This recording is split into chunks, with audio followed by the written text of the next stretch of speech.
Milestone কলেজের বিমান বিধ্বস্তের ঘটনায় এখন পর্যন্ত নিহতদের সংখ্যা কিন্তু আমরা যেহেতু আইএসপিআর থেকে বলা হয়েছিল 20 জনের কথা, এবং স্বাস্থ্য উপদেষ্টা প্রধান উপদেষ্টা স্বাস্থ্য সহকারী রয়েছেন তার পক্ষ থেকে 21 জনের কথা বলা হয়েছিল। এবং আমরা বার্ন ইনস্টিটিউটে আছি, যতটুকু গতকালকে রাতের পর থেকে কিন্তু আরও 6 জনের মৃত্যুর খবর আমরা পেয়েছি সবশেষ। তবে এটা আনুষ্ঠানিকভাবে এখনও কোনো ঘোষণা দেওয়া হয়নি। অল্প কিছুক্ষণের মধ্যে হাসপাতাল কর্তৃপক্ষ থেকে একটি সংবাদ সম্মেলন করার কথা রয়েছে, তারপরে আসলে তারা জানাবেন যে কতজনের মৃত্যু হয়েছে।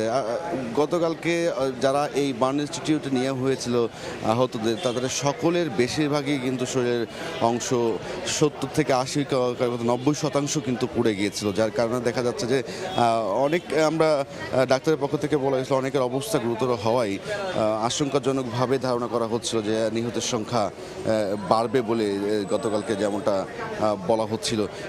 এই ঘটনায় কিন্তু স্বজনদের আমরা দেখতে পেয়েছি যে হাজারি আসলে কোনোভাবেই থামার মতো ছিল না, কেননা এই অনাকাঙ্ক্ষিত এই দুর্ঘটনার সম্মুখে পড়ে ছোট্ট ছোট্ট শিশুগুলো যেভাবে প্রাণ হারিয়েছে, তাদের শরীরের দগ্ধ হয়ে যে অবস্থাগুলো আমরা দেখেছি, তা আসলে এক ভয়ঙ্কর অভিজ্ঞতা বলাই যেতে পারে আর কি।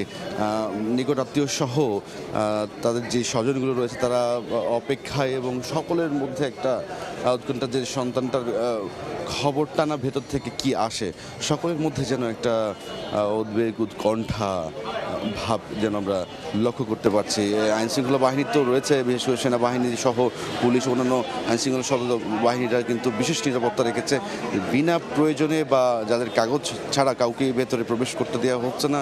এখানে আমরা দেখতে পাচ্ছি স্বেচ্ছাসেবীরাও রয়েছে, পাশাপাশি অন্যান্য যে সকল গণমাধ্যম কর্মীরা তারাও কিন্তু সংবাদ সংগ্রহের জন্য এসেছেন। আমরা ঘটনাস্থলে গতকালকে রাত থেকে আমরা দেখছিলাম যে গতকালকে রাত্রে 11টায় কিন্তু আনুষ্ঠানিকভাবে যেই উদ্ধার কার্যক্রমে সেটি কিন্তু শেষ হয়েছিল। আজকে কিন্তু সে বিষয়ে কতজন মোট নিহত হলেন এই ঘটনায়, বা সেখানে আর কোনো কেউ অবশিষ্ট চাপা পড়ে আছে কিনা, সেটাও কিন্তু আসলে আজকে এই সকালের 11টার দিকে একটি ব্রিফের মাধ্যমে হয়তো আমরা জানতে পারবো বলে গতকালকে বলা হচ্ছিল পুলিশের পক্ষ থেকে।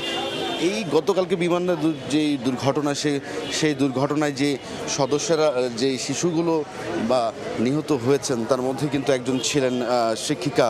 আমরা যেমন খবর পেয়েছিলাম, যিনি কিনা আসলে অনেক শিক্ষার্থীকে উদ্ধার করে তিনি নিজেই আসলে সেই আগুনে জ্বলে মারা গিয়েছিলেন খবর। তো সব কিছু মিলিয়ে জাতীয় বার্ন ইনস্টিটিউট থেকে এই ছিল আমার কাছে সবশেষ। অল্প কিছুক্ষণের মধ্যেই একটি ব্রিফ করা হবে, সেখানে আসলে নির্দিষ্ট করে আমরা জানতে পারবো যে গত রাত থেকে এই পর্যন্ত মোট কতজন মারা গিয়েছেন।